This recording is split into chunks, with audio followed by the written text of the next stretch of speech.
Hi guys, I'm back again. Time check. It's 7:25 and it's August 23, 2023.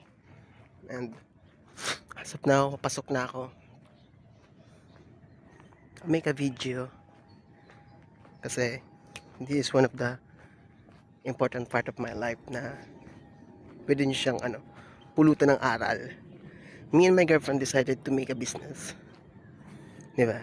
Nakapag-decide na kami gagawa kami ng business ngayon.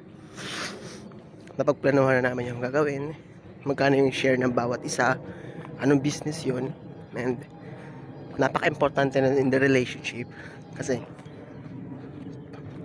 unang-una dun is nagkakaroon kami ng communication, diba? In the future, yung mga partner nyo, yun yung posibilidad na maging kasama nyo sa buhay. Then for me, napaka-importanteng siya yung mismo makakasama ko sa business, diba? Siya yung makakatulong ko. Kasi kung siya yung makakasama in the future, napakagandang makita na alam niya rin yung gagawin ko, diba? Dapat pareho kayong marunong, lalong-lalo na sa business. Kasi yan yung makakatulong sa inyo sa buhay. I don't believe in job na masusustain yung mga pangangailangan nyo. Oo, masusustain yung pangangailangan nyo, pero pangmadalian lang yun. Kung gusto nyo pangmatagalan yung needs and wants ng pamilya nyo bibigay, business yun. Pero magtsatsaga muna kayo bago nyo makuha yung level ng life na ganun, diba? Hindi yung basta-basta, kailangan nyo magtsaga, diba? And soon i-announce namin kung anong business yung gagawin namin.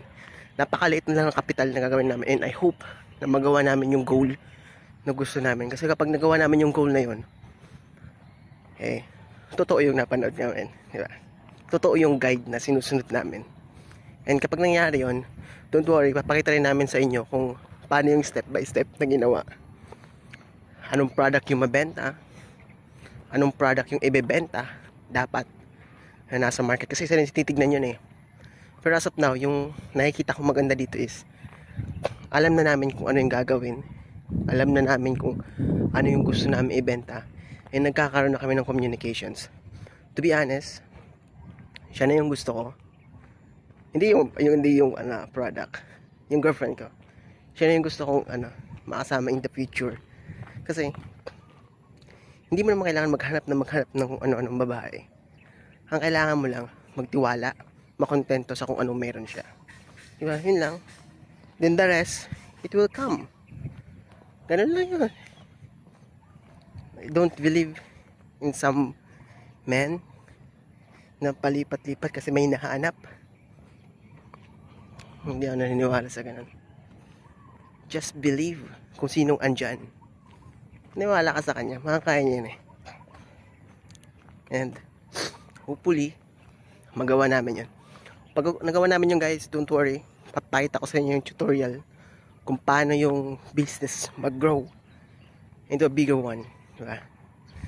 So yun na muna kasi naglalakad ako. Malapit na ako, guys. Pakita ko na sa inyo pagdating ko sa office. Mag-video pa ako ng TikTok mamaya. Bye! Sheesh!